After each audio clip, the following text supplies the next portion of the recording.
saya Putri Azizah dari Prodi Pendidikan Matematika dengan NIM 2411025. Soal nomor 6, sebutkan 3 di antara thariqah muqtabaroh di Indonesia beserta pokok-pokok ajarannya.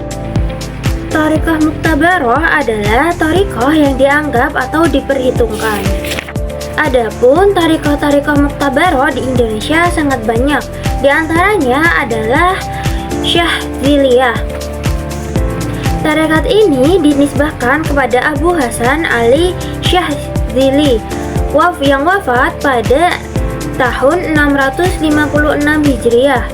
Tarekat ini mendasarkan segala pandangan-pandangannya atas Al-Quran dan Sunnah Nabi Shallallahu Alaihi Wasallam sehingga masuk dalam kategori Sunni. Dalam pandangan Al-Syadzili, seorang salik harus selalu selaras dengan Al-Quran dan Sunnah, mengamalkan hal-hal fardu dan berakhlak sebagaimana akhlak Rasulullah Shallallahu Alaihi Wasallam. Dalam pandangan thariqah ini, salah satu cara bertakarrub kepada Allah adalah berzikir, sebagaimana firman Allah yang artinya, maka ingatlah kalian padaku, niscaya aku akan mengingat kalian. Ringkasan ajaran thariqah Syadziliyah terangkum dalam 5 prinsip pokok. Yang pertama, bertakwa kepada Allah baik zahir maupun batin. Yang kedua, mengikuti sunnah-sunnah Nabi Muhammad SAW baik perkataan maupun perbuatan. Yang ketiga, berpaling dari makhluk baik zahir maupun batin. Yang keempat, ridho terhadap Allah atas seluruh apa yang dibagikan untuknya, baik sedikit maupun banyak. Yang kelima, mengembalikan segala sesuatu kepada Allah baik ketika lapang maupun sempit. Selanjutnya ada Nasyabandiyah. Nama Nasyabandiyah terambil dari 2 kata, yaitu naqshi yang artinya mengukir dan ban yang artinya ikatan. Para pengikut takrikah ini menisbatkan tarikah ini kepada Abu Bakar Asy-Syiddiq yang wafat pada tahun 13 Hijriah.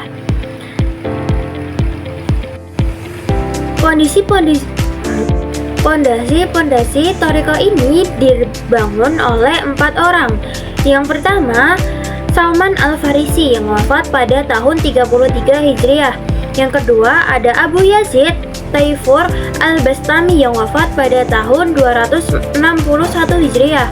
Yang ketiga, ada Abdul Al-Khaliq Al-Ghajdawani yang wafat pada tahun 1179 Masehi. Yang keempat, ada Muhammad Bahauddin Al-Wasaisi Al-Bukhari yang dikenal dengan Syekh Naqsyaband yang wafat pada tahun 790 Hijriah. Pada era Abu Bakar Asy-Syiddiq hingga era Abu Yazid Al-Bastami, thariqah ini dikenal dengan nama Syiddiqiyah. Dan pada era Abu Yazid hingga era Abdul Al-Khaliq Al-Ghajdawani dikenal dengan nama Taifuriyah. Pada era Al-Ghajdawani hingga era Muhammad Bahauddin dikenal dengan nama Al-Hawajakaniyah, sebab beliau memasukkan penutup zikir yang dikenal dengan zikir hawajakan. Setelah itu, mulai era Muhammad Bahauddin hingga sekarang, thariqah ini dikenal dengan nama Naqsyabandiyah. Di antara metode wusul ila Allah dalam thariqah ini adalah rabithah, muraqabah, dan zikir. Yang pertama, rabithah. Maksud rabithah di sini adalah selalu menghadirkan ruhaniyah para guru, sebab guru adalah pintu bagi murid untuk sampai kepada Allah. Yang kedua, ada muraqabah. Muraqabah adalah senantiasa sadar bahwa Allah selalu mengetahui seluruh gerak-gerik hambanya. Yang ketiga, ada zikir. Zikir adalah salah satu pondasi thariqah ini. Bahkan, seorang hamba tidak akan wusul kepada Allah kecuali dengan melanggengkan zikir. Dalam pandangan Naqsyabandiyah, zikir ada 2 macam, yaitu jahar dan kafi. Zikir kepada Allah ada kalanya dengan lisan, hati, atau keduanya. Selanjutnya ada Al-Qadiriyah. Tarekat ini didirikan dan diberi nama sendiri oleh Syekh Abdul Qadir Al-Jailani yang wafat pada tahun 561 Hijriah. Maksud dari Al-Qadiriyah adalah Syahib Al-Hal Al-Qadiri, yakni seorang salik bertahaluk dengan sifat Allah Al-Qadir. Syekh Abdul Qadir berkata, saya adalah Syahib Al-Hal Al-Qadiri, seorang hamba bagi Zat yang Maha Kuasa. Aku dijuluki Muhyiddin, orang yang menghidupkan agama. Aku berasal dari Jilan. Ada beberapa kewajiban yang harus dilakukan pengikut tarekat ini sehingga sah menisbahkan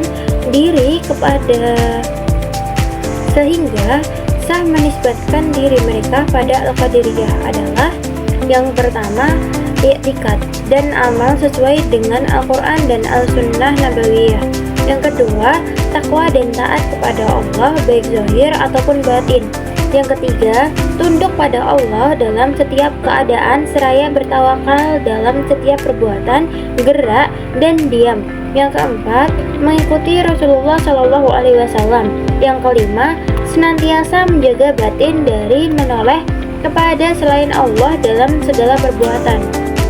Di antara wasiat Syekh Abdul Qadir kepada putra sekaligus muridnya Abdul Al-Razak terkait tasawuf adalah tasawuf dibangun atas 8 pekerti, yaitu syaka yang berarti dermawan, ridho, sabar, isyarah, gurbah yang berarti mengasingkan diri, pakaian sufi, siyahah yang berarti perjalanan, dan fakir. Soal nomor 7, apa yang dimaksud dengan rabit? Jelaskan.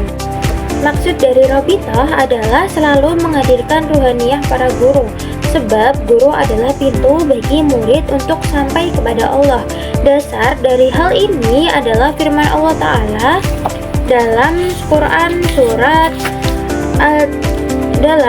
Surat At-Taubah ayat 119 yang artinya, wahai orang-orang yang beriman, bertakwalah kalian kepada Allah dan adalah kalian bersama orang-orang yang jujur benar.